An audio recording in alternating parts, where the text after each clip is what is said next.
So unahin po muna natin yung mga weather systems na nakakaapekto sa iba't ibang bahagi ng ating bansa.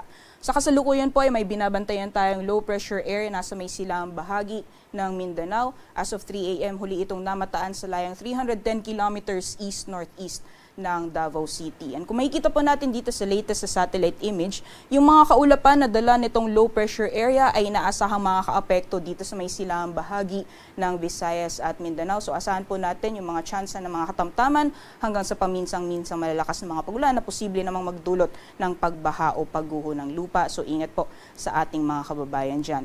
Samantalang sa nalalabing bahagi naman po ng ating bansa, partikular dito sa may kanlurang bahagi ng Southern Luzon, pati na rin sa kanlurang bahagi ng Mindanao, patuloy pa rin ang epekto ng southwest monsoon o hanging habagat.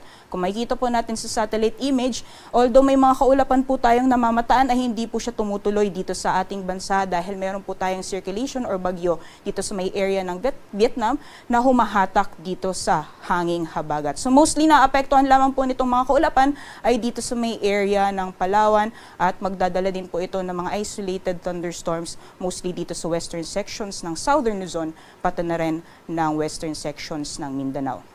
Sa nalalabing bahagi naman po ng ating bansa, although makakaranas pa rin po tayo ng mga isolated rain showers or thunderstorms, lalong-lalo na pagdating sa hapon o sa gabi, ay posible pa rin po yung mainit na panahon pagdating naman ng tanghali. And yung areas po na apektado nitong southwest monsoon, ngayong umaga ay posible din po makaranas ng mga biglaan at panandaliang buhos ng ulan. So monitoring lamang po tayo ng mga thunderstorm advisory na nilalabas po ng ating Pag-asa Regional Services Division.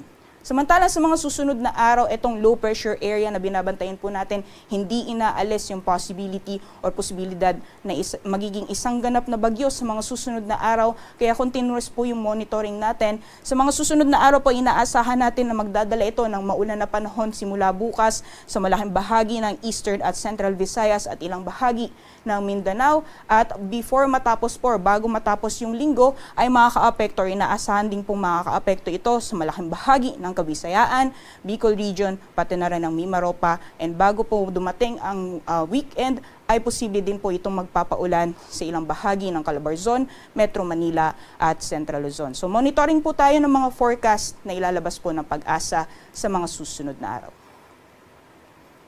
Sa magiging lagay naman po ng panahon dito sa Luzon, gaya po ng nabanggit natin kanina, magpapatuloy pa rin po yung mainit na panahon, lalong-lalo na pagdating ng tanghali at may mga chance na naman ng isolated rain showers or thunderstorms pagdating naman po sa hapon or mas madalas po sa hapon o sa gabi. Pero yung areas po na apektado nitong southwest monsoon, possible po yung mga biglaan at panandaliang buhos ng ulan ngayong umaga. So sa mga giging agwat naman po ng panahon, agwat po ng temperatura rather, dito sa Lawag maglalaro mula 21 hanggang 30 degrees Celsius. Para naman sa Tugigaraw maglalaro mula 26 hanggang 35 degrees Celsius. Sa Baguio nasa 17 to 25 degrees Celsius, 23 to 31 para sa Tagaytay. At yung maximum temperatures po natin sa Metro Manila at Legazpi aabot ng 32 degrees Celsius. Dito naman po sa magiging lagay ng panahon ngayong araw sa nalalabing bahagi po ng ating bansa, gaya po ng nabanggit natin kanina, ay dulot pa rin na epekto nitong hanging habagat or southwest monsoon. Asahan pa rin po natin yung maulan na panahon sa malaking bahagi ng Palawan. Samantalang dulot naman na epekto nitong low pressure area, asahan po natin sa Eastern Visayas, Caraga at Davao Region. Makakaranas din po tayo ng mga kalat-kalat, mga pagulan, pagkidlat at pagkulog. Babala lang po sa areas ng Caraga, pati na rin southern portion ng Eastern Visayas, mamayang gabi or possible mamayang hapon, posible yung malalakas na mga pagulan. Paghandaan po natin yan at mag-monitor po ng mga updates or heavy rainfall warnings or thunderstorm advisories po nilalabas ng ating Pag-asa Regional Services Division. Samantalang sa nalalabing bahagi ng Visayas at Mindanao, although magpaparamdam naman po si Haring Araw, ay may mga posibilidad pa rin ng mga isolated rain showers or thunderstorms o mga biglaan at panandaliang buhos ng ulan, lalong-lalo na dito sa may areas ng Zamboanga Peninsula, BARMM at Soc-Sargen. Pwede pa rin makaranas ng mga isolated na thunderstorms ngayong umaga. Para naman sa agwat ng temperatura, para sa Kalayaan Islands ay maglalaro mula 24 hanggang 30 degrees Celsius. Samantalang sa Puerto Princesa, maglalaro mula 25 hanggang 31 degrees Celsius. 31 degrees Celsius din inaasahang maximum temperatures para sa Iloilo at Cebu. Samantalang 32 degrees Celsius naman ang maximum temperatures na inaasahan ngayong araw sa Tacloban. For Cagayan de Oro, yung agwat ng temperatura maglalaro mula 25 hanggang 31 degrees Celsius.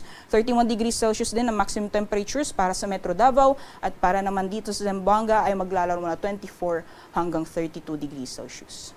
Sa kalagayan po ng ating karagatan, wala po tayong gale warning sa ngayon, pero kung mapapansin po natin, iba yung pag-iingat po sa mga planong pumalaot sa may kanlurang baybayin ng ating bansa, pati na rin po sa may silangang baybayin ng Mindanao, dyan po sa area kung saan ang pamataan, yung low pressure area. Maulap na panahon po yung inaasahan natin, medyo rough po yung mga karagatan, yung pag-alon, kaya iba yung pag-iingat po sa mga planong pumalaot sa mga nasabing baybayin.